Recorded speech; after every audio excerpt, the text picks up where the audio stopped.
我是 Car Stop Eddie。今天呢，我在的一个地方非常特别，这是福斯新庄巨富的展示间。那一般来讲，来展示间呢都是看新车，但这次很特别，就是我跟这个福斯台湾做了一个合作，来赏我的众多 Golf GTI 们。那现场呢有一位贵宾哈，我们邀请这个台湾福斯总裁Mr. Steffen Knapp 来现场跟我们一起赏车。Hi Eddie, good to see you. Good to see you. All good? Good. Yeah. 我们都知道这个福斯总裁来台湾大概3-4个月，那历经了疫情，但是他是一个非常有经验的这个福斯人，他会带我们来看一下我的收藏。那我跟他解释一下I'm going to introduce my collection. So let's start. 我们来开始看第一台。That's a fantastic view, huh? Really love those vehicles, yeah. Yeah. 现场的第一台是 This is the first one is the first generation Golf GTI. So that's quite amazing and not easy to collect in Taiwan. Yeah, because we start selling the cars from the Mark II, not for the Mark I. Yeah, so actually it was my first car I had. Really? Yeah. I had a GTI, a used GTI. Yeah. So that was my personal dream at the time. Yeah. And we were, young guys driving around, shifting and driving very fast. Yeah. As you're 20 years old or something? Yes, exactly. You know, the car was launched in 1976. Yeah. No? As you know, we are a little bit an older fraternity here. No? So I had this as a used car at the time. Yeah. So my first Mark I I shared with my mom. Okay. Actually, I crashed it completely. So my mom was very desperate. Safe. Yeah. Volkswagen, safest place to be. Okay. Yeah. And then I bought a used one, which we then used as young lads driving around. Yeah. But a really wonderful vehicle. I have a lot of good memories. And the third one was a GTD actually. Okay, I understand. Because then the cost consciousness came. Yeah. Diesel engine more cheaper in the market. Exactly. But it was also a nice package. Yeah, sure. Similar thing. Yeah. So. But you just using the diesel engine, yes. right? But torque was also nice. Torque also nice. Yeah, good. And what is the point that you think the GTI, the first Mark I is lovely? The place. For me, first of all, it's the history about this car. Okay. So how was the decision taking? This I already like. It's always a story behind, Yeah. There were basically 3 people working on it. Initially only 2, Hablitzer, who was the engineer, and then the designer. And they came up with this concept to say, let's make a small, surprising series for the International Auto Show in 1975. Just for the show, you mean? It was only initially for the show. They said, okay, to make this business case positive, we would need 5,000 vehicles to be sold. Okay. And the CEO at the time, a guy called Tony Schmücker, was actually a very cost-conscious guy. He came from Ford. He was the purchasing head in Ford, then changed to become CEO in Volkswagen, and very, very cost-focused. But when he saw the vehicle, the design, he saw there is a potential. Yeah. So and then it's a good product, right? Good product. I mean, it looked very sporty, was affordable at the time. So they showed it at the Frankfurt Motor Show, and it took off like hell. Okay. And for me, the fantastic thing is 5,000 cars, and then we sold in total of this generation 461,000 cars. Yeah? Wow. So it is really successful. It's really successful, right? Yeah. And also you created a legend. Oh yeah. And then the thing, if you see them all standing next to each other, there's always a clue in a starting design element which they took over. No? Okay. And there's kind of an evolution. It's really it's nice. Good. So, but for me, really, it is a classical Golf. It has all the ingredients of the Golf, the strong positioning, the powerful sidelines, the nice C-pillar in the back, but now touched with some sporty, we call it now secret sauce in our internal language. Yeah. Okay. Okay, let's move to the second one. Actually, this is my first GTI collection. I used to collect the Volkswagen Golf, but I don't buy GTI because I don't have a chance to meet the GTI owner. But when I introduce myself, I collect many Golf. They say, do you have any GTI? So, oh, sorry, I don't have it. So that's the reason I begin to collect the GTI. So this is the first one. And what lovely is the twin lights. No? Yeah. For me, it's really a very nice solution, but they have some things also to smile, no? That they still highlighted the 16 volt. Yeah.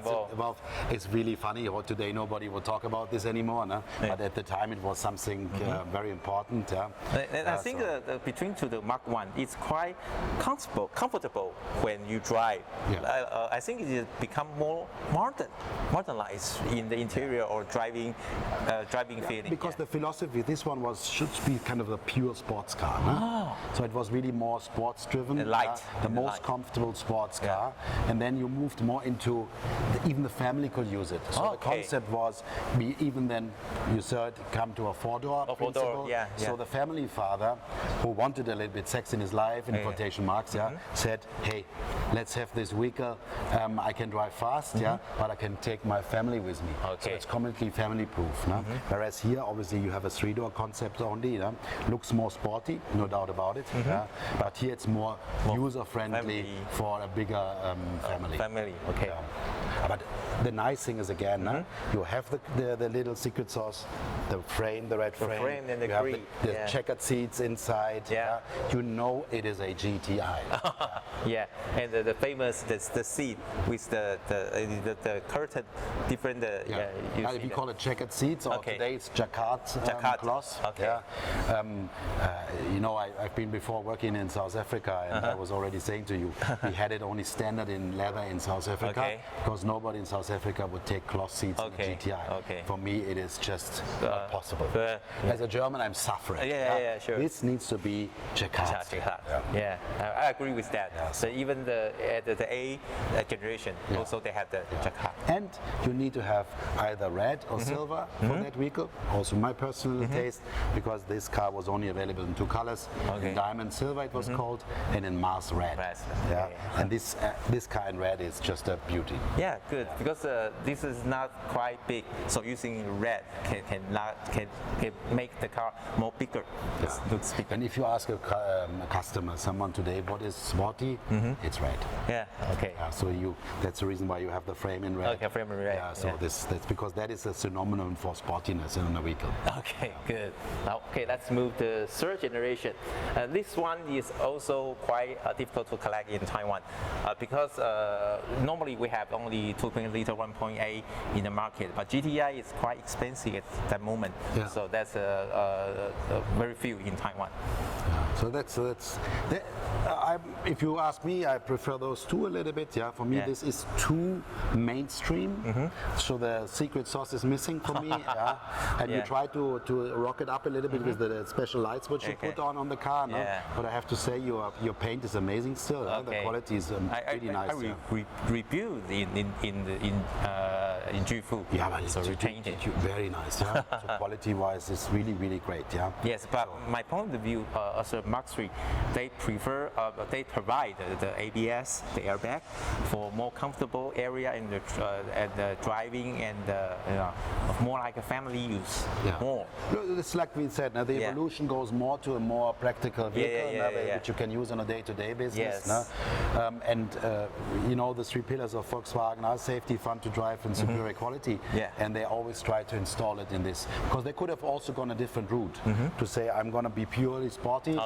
I'm going to exclude all these electronic support functions over time, but that's not the philosophy of Volkswagen. So we more than tried to come in with the R, which is a more raw powered version than later on. So that's quite different. Perhaps also why we had a lot of discussions in 1974, 1975 on the name. It was supposed to be called GTS initially, but then they thought Gran Turismo. That's basically an injection. Injection. So that because there's a lot of direct injection engines then also later coming, so it fits very nicely. I feel quite interesting for the GTI label. It's on the left-hand side. But later we saw it on the right-hand side. That's interesting. That's interesting. But I think that is the individual touch of each designer who's working on it. So for me, the most important thing is that the fundamental is always in there. Be it an inverted red, so the letters are in red. Be it in red from the outside inside, but this let's say little elements is taking over the time. You see it also in the what is it? There's 7 there. Yeah. There's only a stripe in red, and it's not the complete frame. Okay. Because in this case it would have been too much because we tried to reduce the grill. front face, the grill, because that makes the car look more aggressive. Okay. So here with this we basically the square function and the red function you can more play with it. Here it's only the line, but you always take it over. Okay. So that's, I think you would agree, you can recognize these vehicles immediately as Golf. Oh yeah, in the front face you can front recognize. Face, design cues. Yeah. So that's really nice. That's good one. What is amazing to see is also the progress over time in terms of lines. Okay. There you see how strong these plants are now, the stampings. Yeah, you look at this, is all relatively soft lines, and when you look into the new, it's with a twin shoulder concept. Yeah, so it is really from a production point of view extremely difficult to make. Yeah. Because to have these crisp lines requires a very sharp stamping, which was at the time not developed so much. That's the beauty of today, is technology. Yeah, makes the car even more stand out, more masculine, and so on. It's really. And I have interesting information to share with you, because we're in Asia, so we need air conditioning. So every Volkswagen car start from Mark II with the air conditioning inside. Is very useful in summer in Taiwan, especially in Taiwan. But at the same period of time, BMW, Benz, not so work. The air conditioning not so work. But for Volkswagen, excellent. It works. You see, we always were considering Taiwan as one of our key markets already from the start. Yeah. That's my experience. After I finished the repair of the air conditioner, it's excellent. Even in the big summer, still feel convenient. Cool, convenient. Yes. So let's move to the Mark IV. Mark IV are also a few number in Taiwan. So this is I feel that not traditional GTI, right? Yeah. This is for me. I have to be honest, even though I'm working for Volkswagen. Yes. This is the biggest disappointment, because that is basically you don't see it. I think you can be subdued in what you show. That is absolutely the style of Volkswagen. We are never loud, but this is not enough, because maybe you should be proud. Is this make a special focus on U.S. market?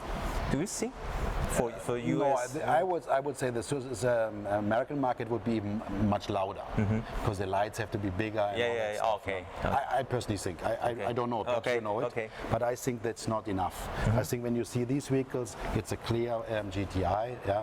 Here you could take the badge away and you wouldn't see it. Okay. You see, there is no secret sauce. Okay.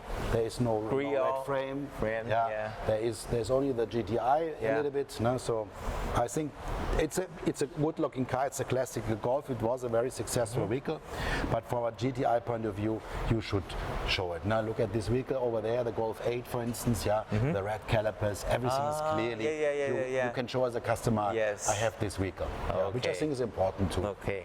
Because sports cars, honestly, to a certain extent, they need to be loud. No?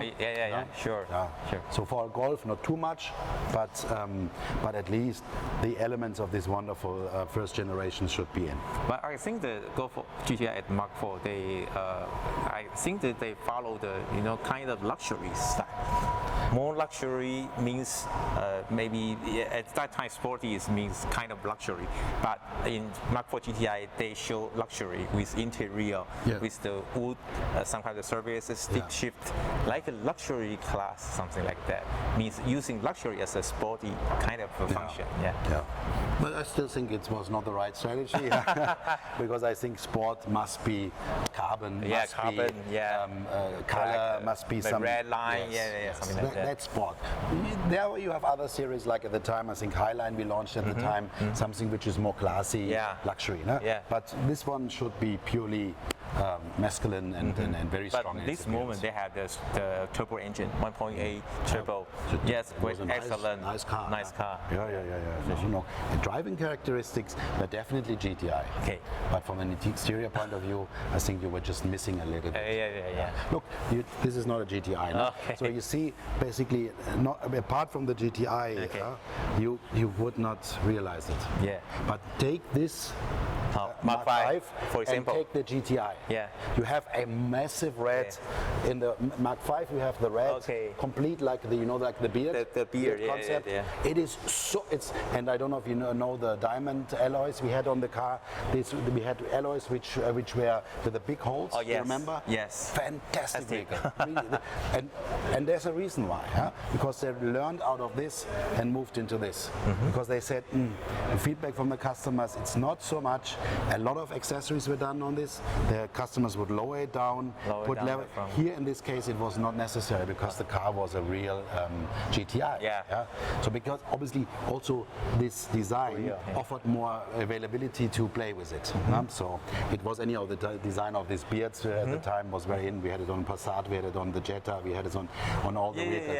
All together from the Golf, from the right? Front, in the front. So. And I noticed that the headlight, the big headlight is easily to recognize in the front. But this was, I think, also a development of the time. If you take an headline for 1960, 1970, it's that small. No? Now it's a module which is so big. So and it has now become really an design element. You know Andreas Mint? That's our chief designer at the moment. He actually one of his first jobs was only designing lamps. So you have individual designers who do nothing else. Just because at the end, it is really, really showing you the face, showing you technology, and it's such an important element nowadays. You know that I worked for Seat for a while. In Seat we had Leon with the LEDs, and the customers only purchased the vehicle because of the lights. Because it was so impressive. And there you can see, look, it moves over from there into this bigger, also with a lot of chrome elements. And obviously also a safety aspect because it's giving you much more visibility. But from a design point of view, it's really a huge difference. Me personally, I was so happy when this. Oh really? Because this was for me not the GTI. This one was a really one. So even the alloys. I loved very much. But I guess because in Europe there's a few public light on road, so you have to using your own light. So the light technology is going to well development from European car. That's what I saw. It is. And like I said, it has multiple options. Reasons. The first one is obviously it's a safety issue. Safety issue. Right? On the normal rural country, go to UK for instance. No public light. There's no light, so you need really good light. Then the second element, it's a design feature. It is like the eyes of a person. Eye of a person. That's just like a front face. So our design, is a lot often a smile in the face. So you have the eyes. If you look on our electric vehicles today, that is the design line. It's a smile. Very characteristic eyes. So it's a design feature. And last but not least, it is a differentiator. Because that element is really the complete difference. It's like on a UMB. If you have a good-looking woman and she has beautiful eyes, it makes people will love you. People will love to buy this car. Excellent. Let's move to the Mark 7. I drove this every day. This is the Class Sports, and there's a limiting edition in Taiwan. And as known is the GTI in Taiwan, the most horsepower, 265 in the market. So it's the biggest horsepower GTI in Taiwan. Club Sport was a nice idea, no? So look, this is a beauty. The beauty of Volkswagen designs, from my point of view, if I may add this, is they never look old. They timeless. Say because it's really in its little details. If I take this car for instance, if you see the line here ends into this line. Front fender, right? From the moves over into this long line. It kind of morphs into the light. Then you have the twin shoulder, how we call it. Shoulder, right? Which gives a man with big shoulders gives you strength. And then what we always try is to make the ratio between windows and side doors as small as possible. Because the smaller the window line is and the bigger the side door is, the more you have the feeling that the car is low.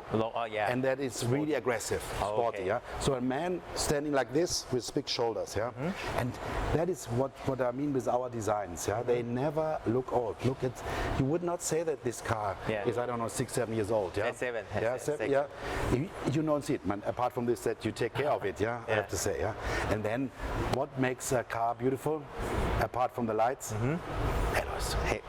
The bigger the alloys, the better it is, yeah. This is, look at this diamond cut, yeah. It is just amazing, yeah. It's really, really amazing. That's also the key point of design, right? Yeah, it is. The car. And also, you know, the distance to the framework here, no? To the wheel arch, yeah. Yeah. Then also here, when you look in the front, no? The distance to the bumpers, yeah. The more you move forward, the more you extend your wheelbase, the more the car looks sporty. Oh, sporty, yeah. Because that moves it. You just I can also provide the space inside. That is anyhow that makes you doesn't require you to put the car so large. Take a T-Cross.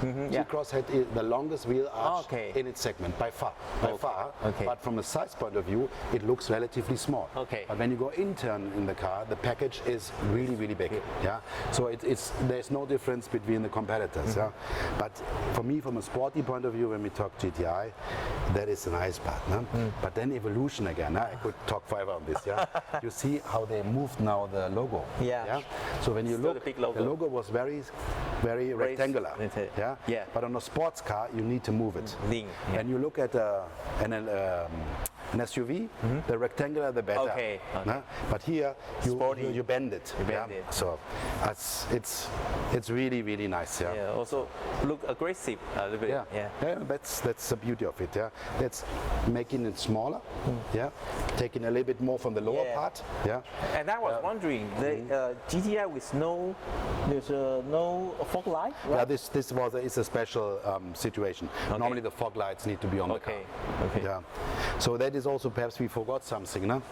You see the honeycomb grill. No?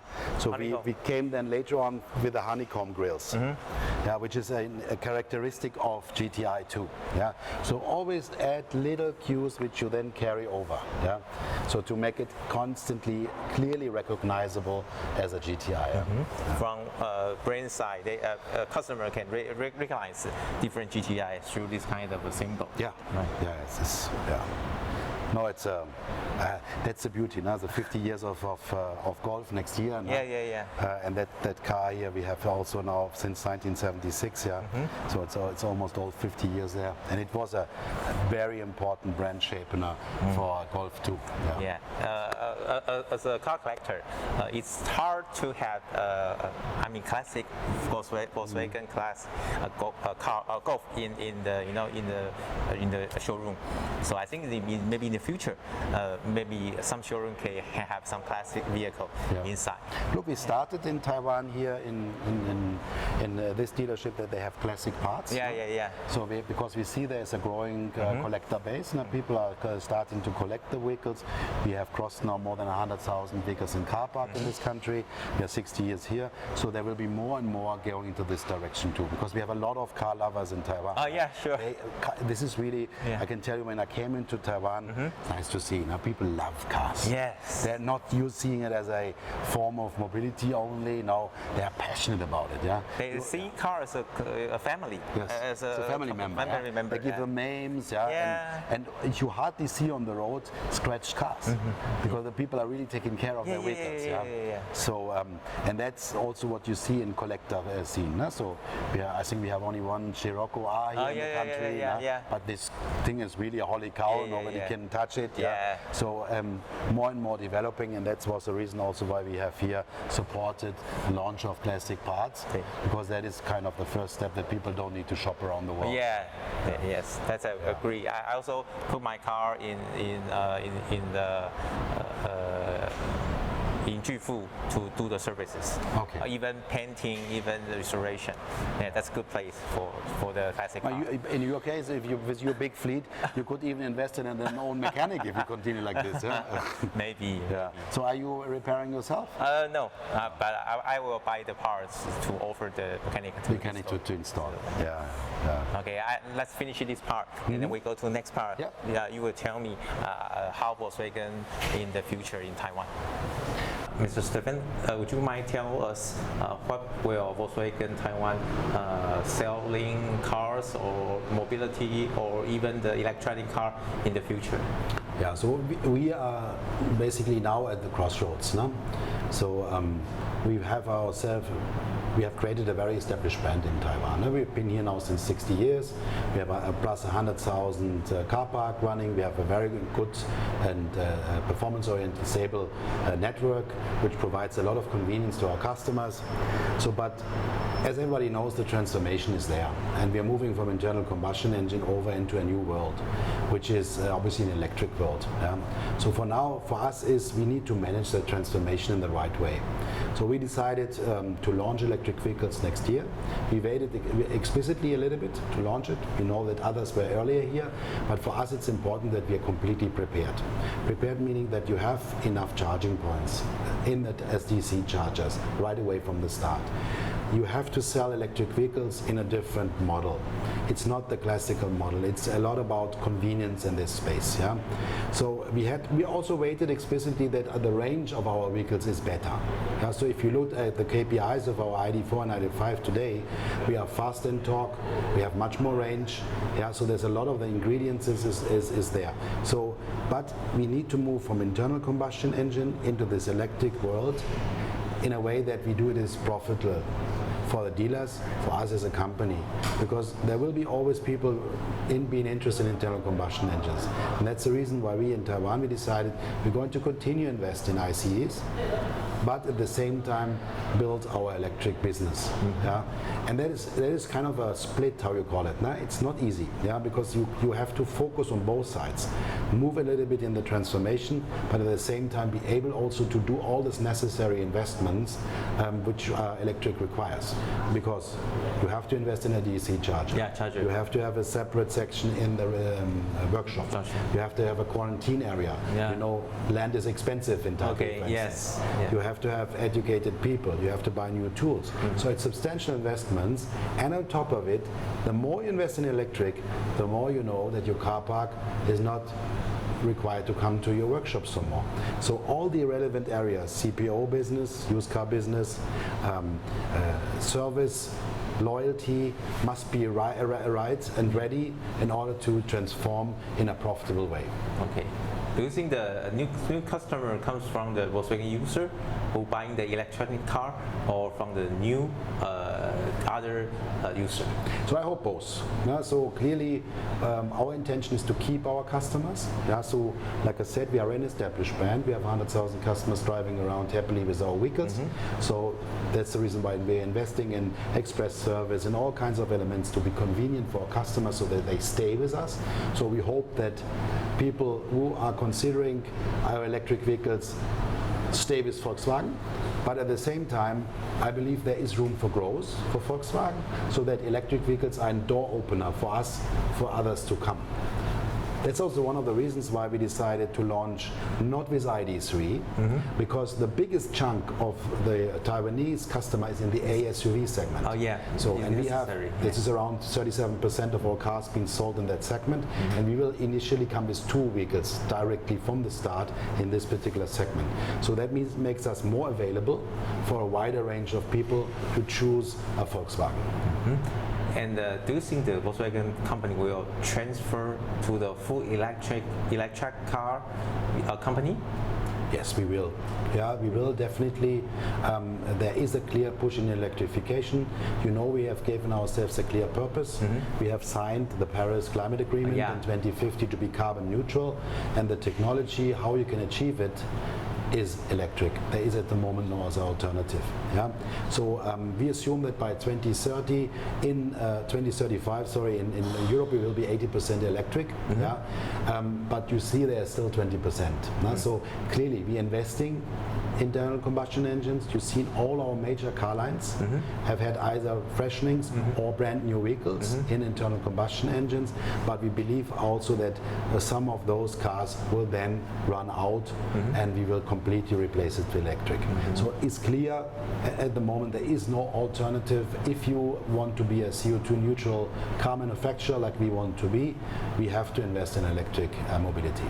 And how do you think the local investment of the charger space from the local in Taiwan local company, the investment some kind of charger? Do you think it works and also can help the electric car?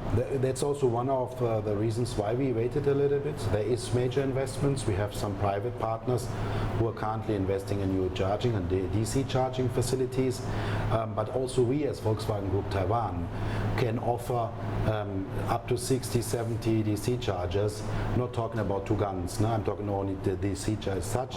That means in double of the possibilities to load the car, so to charge the car. So there will be enough charging infrastructure, and we are lucky enough to a certain extent, Eddie. We are living in a small island, so the range does not make such a big difference. The only thing where we need to be careful is because you have a lot of hills, and that requires a lot of energy to drive up. But from a charging point of view, we are very well prepared. We will have a very easy solution for our customers, and that was really our philosophy. Make it convenient in all areas, and that requires time to prepare. You need the dealers to be adjusted to it in all areas. You need to have the infrastructure prepared, and you need to have the sales model, the idea, the philosophy. Because what we see also in Taiwan, there is a movement to using rather than owning. So customers really want to change faster their vehicles. Today we have an average holding period of 10 to 12 years, but we see that the young people want to change more often.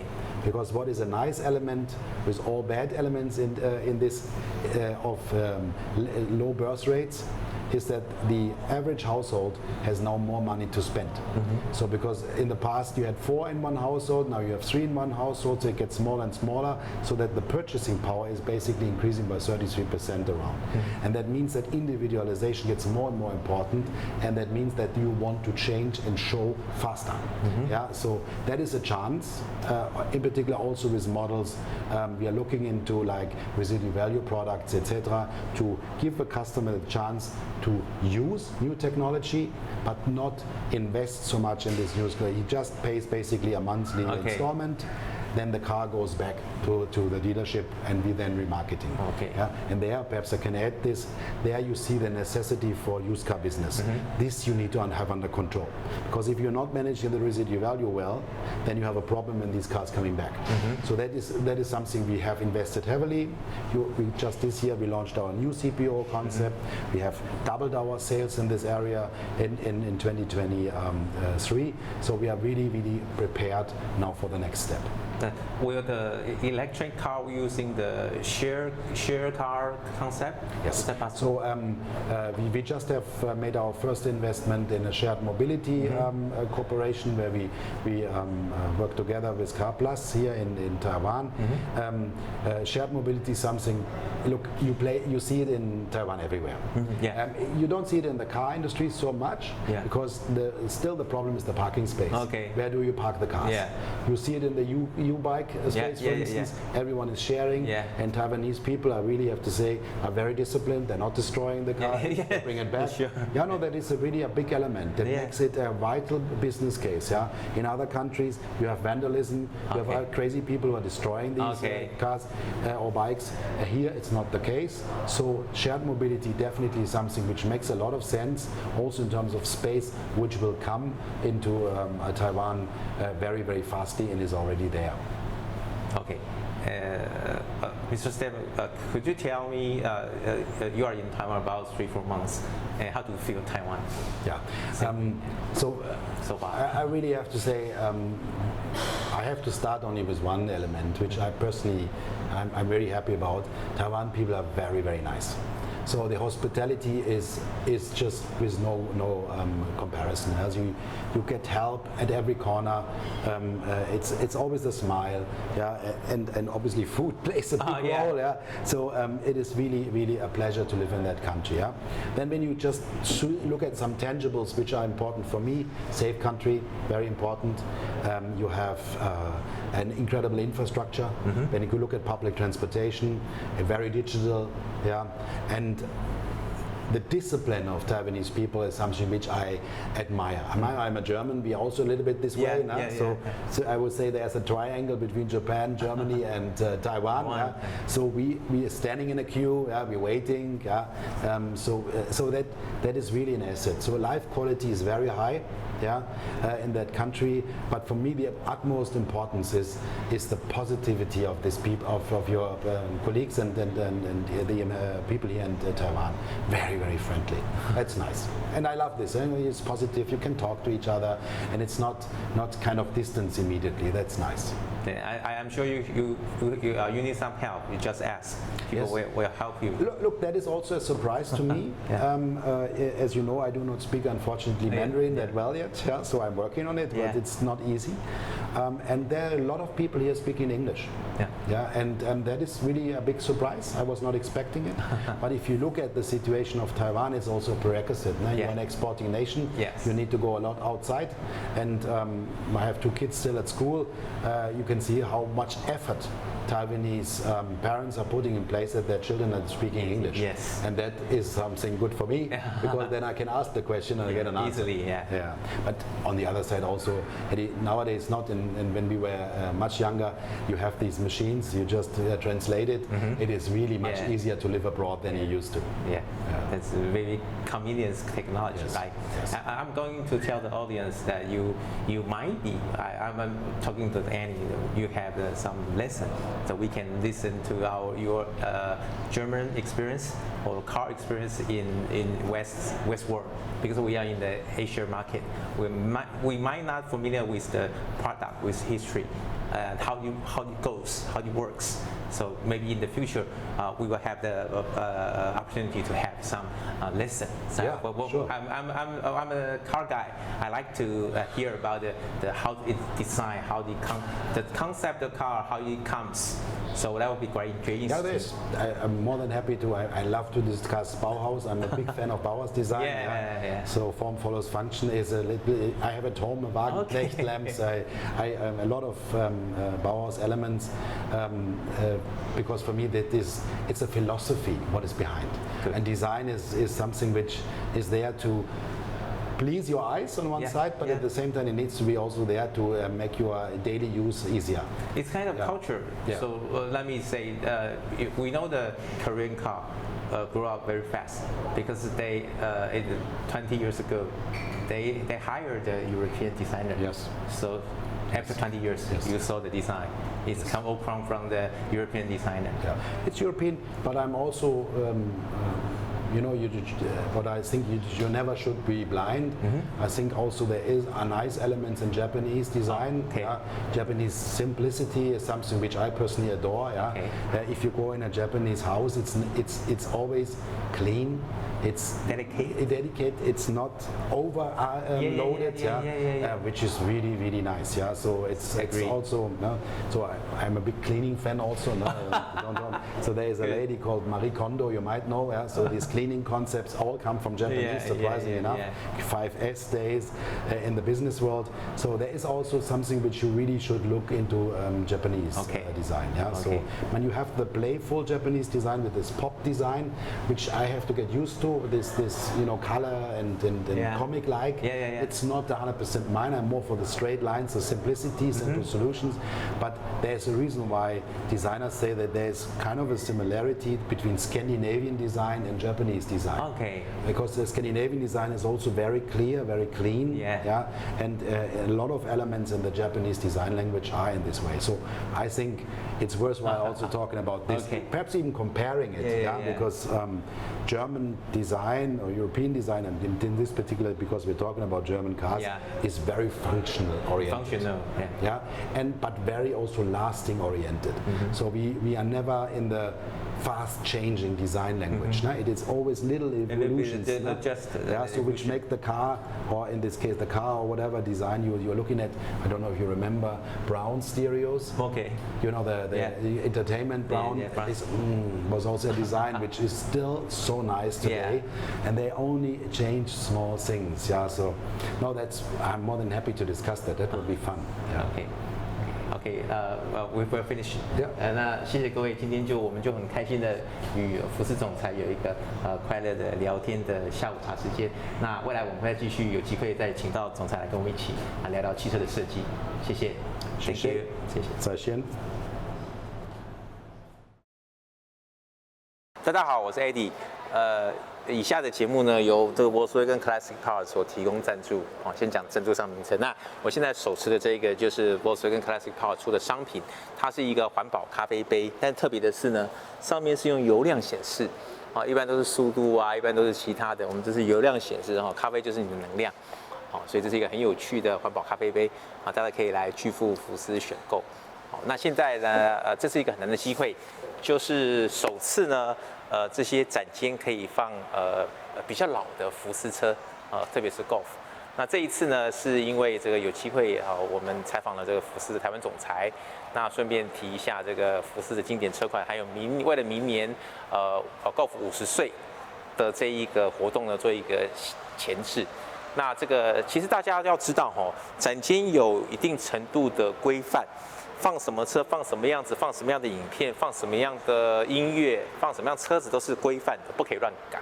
那今天是我们有主题，所以运气不错的，我的人生有8台 Golf 中的5台 Golf 也来到了展场摆第一个 GTI 一代，很可惜不是我的这个是这个巨富老板他的收藏。那这个车子的就是所有钢炮的始祖，各位可以看到原始的运动性格3门车，但是 GTI 因为是1976年晚了 Golf 2年所研发的产品，所以明年是 Golf 50年，要到再过2年才是 GTI 50年，所以这是有差别的。但是 GTI 就代表了各位很难看到 GTI 就代表了所有钢炮的始祖。当年就是跟205 GTI 一些欧系的 GTI PK， 那这是一个范本，运动型风格3门，然后简单的内装，轻量化的车身，造就了 GTI 的风潮。但是总裁有讲接下来是我的收藏2代 GTI。那其实我收的时候呢，其实我几乎没有 GTI， 我收的第一台是3速自排 1.8 的福斯2代车。那我开起来觉得很有趣，3速123没了，10速100的时候就是转速3000，110就是4000转，它就一路上去，但是扭力很好，所以我觉得那时候我大概买的时候是12年前吧，13年前，我觉得很有趣的驾驶，好像卡丁车，车身很坚实，5个门，虽然很古朴，古朴到你在这个课长导耕座的漫画中可以看到这个车的出现它其实是蛮经典的。那后来的我买的这些车子都不是 GTI， 我有其他2代我有4台，那3台都不是 GTI， 所以后来我买了这一台 GTI， 是因为每次我跟外国朋友聊天说，我买很多 Golf， 他说是 GTI 嘛，哪一型的 GTI 我都没有，所以就促成了我一个开始转换我的收藏车为 GTI 的一部分。那2代 GTI 算是1代 GTI 之后呢，更加家庭化，更舒适，然后功能更齐备，还有乘坐的路感我开过这个1代 GTI 啦，其实比较粗糙，比较原始。你要做成家庭乘用车，其实需要多一点舒适。那2代 GTI 就在这个部分呢，强化一些结构，还有车身的这些设计也重新调整。但是也很有趣的就是这个部分，它没有前面的引擎盖的一个隆起，所以它是直接引擎盖就直接接挡风玻璃这是一个我觉得风阻上面比较不一样的地方。后来车都做一个有一个遮罩，就是要降低这个雨刷的风阻以及做一些坡面上的一些风力的一些相关东西，那这个就没有，非常直接，所以这个是一般车不一样的地方。那2代 GTI 后来我收回来以后呢，前车主是女生，然后也很爱车，然后她也给了我一些备用零件甚至是这个我们讲的格纹座椅所以是一个很特别的GTI 的表征，所以它也是布椅我不太喜欢皮椅，那在布椅上跟 GTI 是绝佳的组合，也是一个 symbol 一个象征。那一样是圆灯近灯所以这是一个非常大家也比较知道，因为这个车开始在台湾贩售就是2代也在永业贩售，所以这是永业的车。那再来看3代 GTI 很少，因为也是 16V 的车子很少那今天这个 16V 的 GTI 的字样是跟2代借的车身的，因为我这个重新翻修，然后还没有订来我会再更新再订来再更新。这2个应该是 Hella 的改造的灯壳，其实现在非常罕见，但是我已经买了原厂的大灯准备更换，但是我主要先整理啊，所以这是下一个 part。但是基本上这个车已经很完整啊，剩下定位啊，剩下方向盘调整，可以去换一个原厂方向盘啊，这就是3代的 GTI， 然后它是16气门啊，所有 GTI 都是以16气门为高性能的标准，基本上标准就是8气门，但8气门跟16气门其实我个人觉得8气门其实比较少在市区扭力好，低速扭力起来的从低转速就起来，所以是不错的设计。哦，那也不一定16B，但16B 在高转速是好的，就是你拉高转速的时候，它的延续性更好啊，在高转速的区域出力更大，所以这是高速车种哦，16B 的高速车种也是 GTI 的目的。再来就是手动有涡轮的 Golf 哦，4代 GTI 是手动有涡轮的 Golf。那总来说，这个前脸他不太欣赏啊，但我个人觉得这一代是比较 modern、比较现代，2000年以后的设计要比较有一点之前是 sporty， 就是黑化。或 Recaro 哦，或者是红线，那这个是用木纹饰板，用镀铬件在车内做了一个比较 luxury 的表现，所以这是把 sports 变成 luxury 的一个概念啊，而不用纯 sports 来使用，所以这个是比较在材质上都用的比较我们觉得高级感吧，竟然在 GTI 上用这个鸟眼枫木的木纹封路加镀铬的饰条。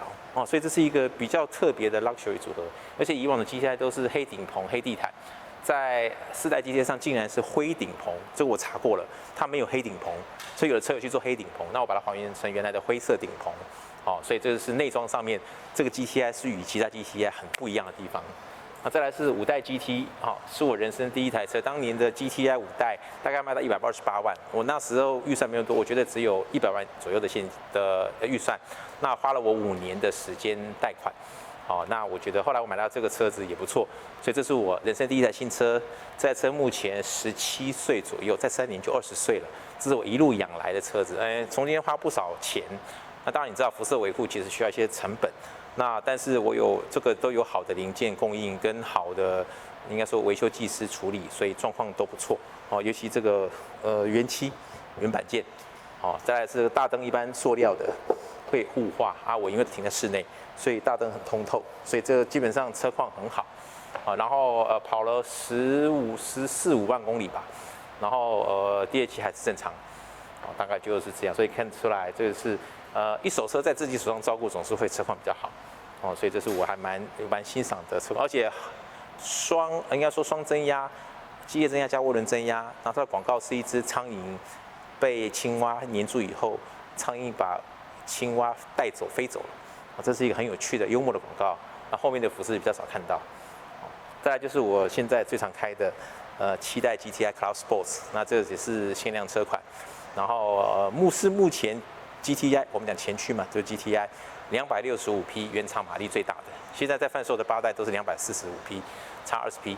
那这个还有瞬间290匹10秒超增压，哦，所以我觉得我买到这个车其实还蛮不错的。那我日常用来这个用3万，2016的车用了3万公里，也还蛮好用。反正其实车子也不旧，哦，那目前都是要进原厂保养的时间，哦，那整个起来呢，我有8台 Golf， 今天到了5台。好，那其他有一些 Golf 要做 Project Car 用，哦，那就期待我其他的2代 Golf 做什么样的变化。那今天谢谢各位，拜拜。